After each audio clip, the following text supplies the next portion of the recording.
No fim do ano de 1966 para 1967, eu fui passar as férias de verão onde eu costumava passar, que é na Praia das Cigarras, onde eu tive casa durante mais de 30 anos. E aquela praia era uma praiazinha deliciosa, a Praia das Cigarras, porque era uma praia do jeito que eu gosto. Uma praia Bahia, uma praia lagoa, uma praia protegida assim dos dois lados, de modo que não tem onda, a gente pode nadar até o fundão, ficar nadando e boiando.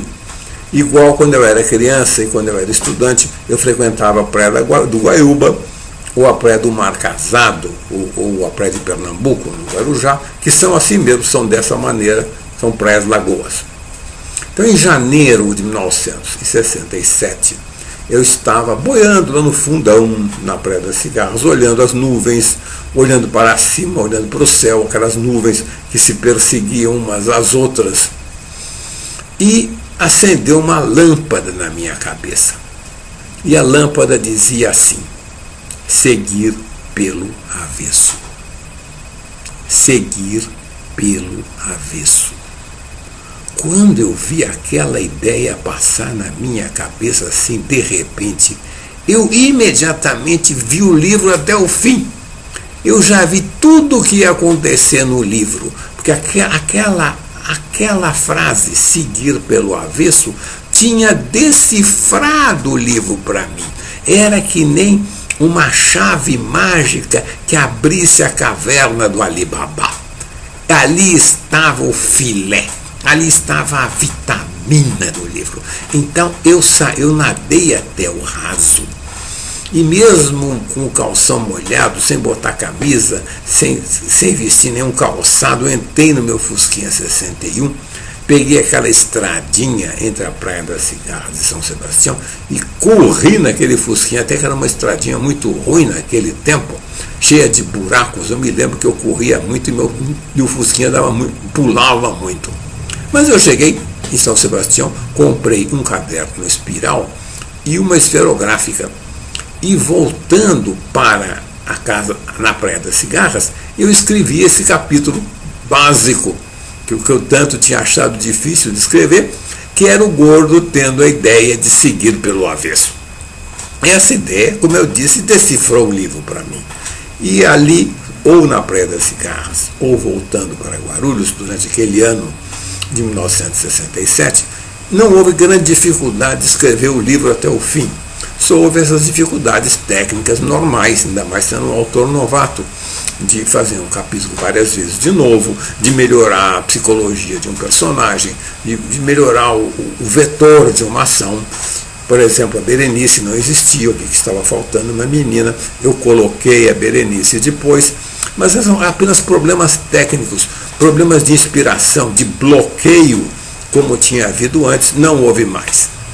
Então, quando chegou no fim de 1967, começo de 1968, o livro estava terminado. Naturalmente, eu fiz alguns testes com o Plininho, com o Fran, com alguns meninos, porque meus filhos eram muito crianças ainda, já tinha nascido a Cecília, mas eram muito criancinhas, não sabiam ler ainda.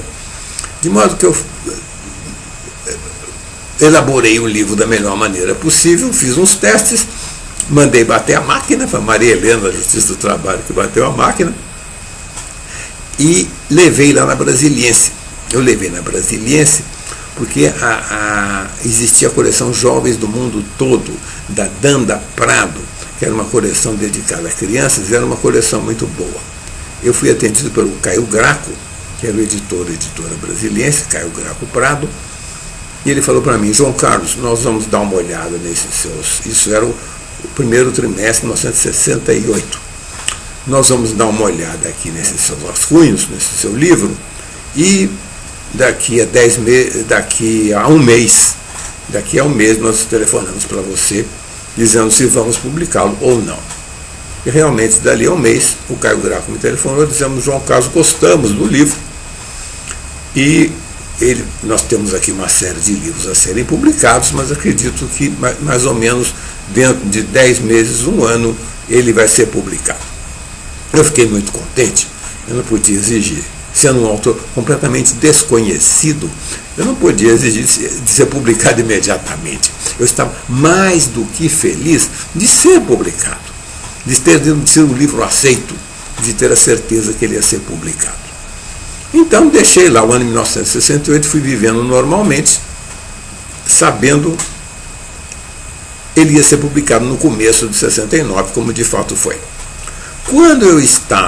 Quando chegou no fim do ano de 1968, eu fui fazer minhas compras de Natal em São Paulo.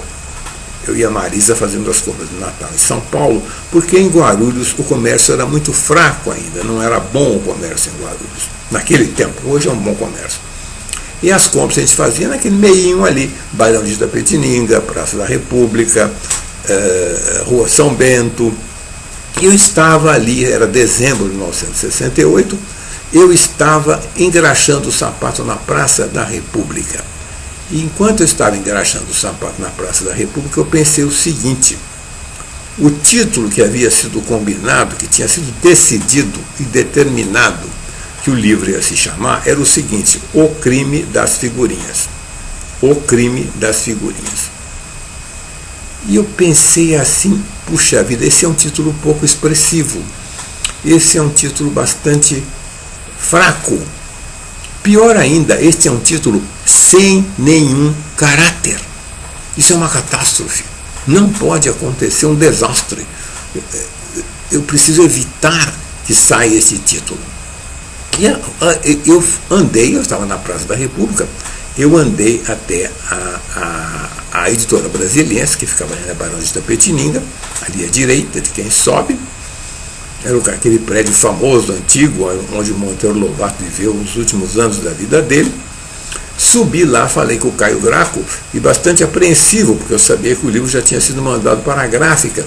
Talvez eu não pudesse mais mudar o título, talvez eu tivesse que me conformar com a fatalidade daquele título absolutamente cretino. Mas falei com o Caio Graco, eu gostaria tanto de mudar esse título, eu não gostei desse título. Ele falou: não tem problema, João Carlos, isso deu um alívio para mim. Não tem problema, João Carlos, vamos mudar o seu título. Que título que você quer? Eu disse a ele: Caio Graco, eu quero o seguinte título: O Gênio do Crime. Ele olhou para mim e falou: muito bem, João Carlos, então o seu livro vai chamar O Gênio do Crime. E assim ficou O Gênio do Crime, e até hoje ele está aí. É isso.